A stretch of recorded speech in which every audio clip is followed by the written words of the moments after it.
Today, we are giving you the top 5 tips to negotiate like a boss. Hey there, this is attorney Sarah Holmes of Holmes Business Law P.C. We are a business and trademark law firm that also offers general counsel subscription services to clients. So what does that mean? Well, I've been an attorney right now for 17 years, and so I have had a lot of training and a lot of experience negotiating on behalf of clients, sometimes negotiating on behalf of myself as a business owner in many different circumstances over the years. And there's always some common elements to negotiating and to getting what it is that you want.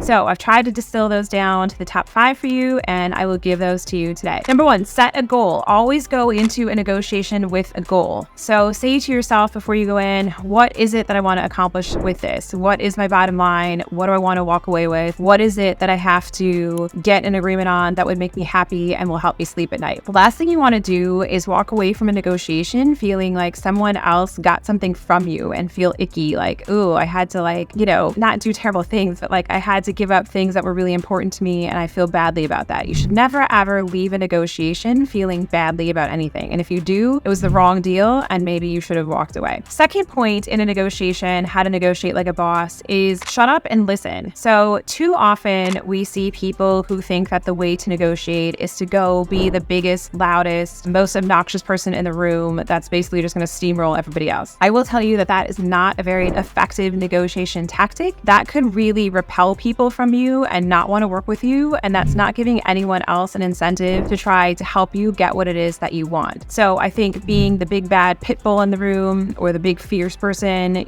shouting everyone else down is not a good negotiation technique. The best negotiators and the people that are best at getting what they want are the ones that are quiet, they listen to what the other side's saying, and they're very observant. It really helps a lot in negotiation to sit back for a while and just let the other person talk. Figure it out what it is that they really want, figure out what it is they're asking from you, and really understand what motivates and drives them, because you are going to be able to take that and use that as leverage when you turn it around and try to negotiate for what it is that you want. The third is know what the other side wants, which again ties into number 2 in the shut up and listen. If you don't know what it is that the other side truly wants, you are at a great disadvantage in the negotiation and in trying to get to what it is that you want. Often you have to do something that we'll get to in point number 4 called a smokescreen tactic. That is, though, knowing, first of all, what it is the other side really truly wants to get at and really is important to them. Now, you at the same time, for what it is that you truly want, you're going to want to hold that one close to the vest as long as you can in negotiation, because the minute that you let someone else know what's most important to you, you've given that person now a lot of leverage over you, and that they're going to hammer away at a bunch of other points to maybe get you the one thing that it is what you want, but you might lose on other items. So keep what you truly want close to your vest, but your job is to figure out what it is the other side truly wants. So for example, in a business purchase agreement, right? If we are helping someone buy a business, we want to know what it is the seller wants. Does the seller want a quick closing? Do they want a lot of money for their business? Do they want to not extend seller financing? They want to get paid in cash at the closing table. We need to know what is their most important key to it so that we can use that in our counter negotiations with them. So knowing what the other side wants is definitely tip number 3. Tip number 4 for negotiating like a boss is understand the smokescreen tactic. So this is something I call a smokescreen, and that sometimes we use when we help clients or negotiate on behalf of ourselves or our business. So a smokescreen is, number 1, you have to know what's important to the other side. If you don't, you're not going to be able to use this tactic. Once you do know what's important to the other side, what you do is you hold that element of what they really want out there like a carrot, right? And that's the element you push back about, and you make the other side convinced that you're not going to ever give them that point. You're not ever going to compromise on that point. You're going to push back on it. So let's say, for example, you have someone buying a business, right? We're helping someone buy a business. We're negotiating with them. And the seller, what it is that they really want is that they don't want to hold any debt. They don't want to extend seller financing or a seller note. We will push back on that point time and time again and say, hey, we can't do this deal unless we have seller financing. We need seller financing. We need it unless it's this much money, right? We'll keep drilling on that point. And meanwhile, we'll bring up some other points where we're like, well, but we would like a purchase price of this, and we want a 90-day close, and we want more favorable terms over here. We'll start asking for those other things in the background while drilling down. We're never going to give you this, never going to give you this, never going to give you this. Finally, once we've got them agreeing to these other things in the background, which are really the things important to us, we'll relent on that point and be like, fine, no seller financing. But meanwhile, we've used that as a smokescreen to kind of get through the things that we really did want. So again, you can only use that technique if you know what the other side really wants and what's really important to them. And conversely, if you let it slip too early, what's really important to you, the other side can use a similar technique to kind of chip away at things that are not so important to them in order to make you think that they've relented and giving you what it is that you really want. And then the final negotiation tip to negotiate like a boss is be willing to walk away. Being willing to walk away is always going to be your greatest leverage in negotiation. If you're not willing to walk away and the other side knows that, it's definitely something they can use to their advantage and always hold over you. So try to make sure that you're not too emotionally tied to any deal, to any negotiation, to any situation, because that's always going to be your weak point, and you're always going to have to make some compromises that you might not have made otherwise if you can't walk away. So always have a plan B. All right, those are our top tips for negotiating like a boss. You can also download our handy checklist for business owners. The link is in our YouTube. And of course, if you need help negotiating a business deal, business purchase, lease, feel free to reach out to our office. Our number is 215-482-0285. Thanks.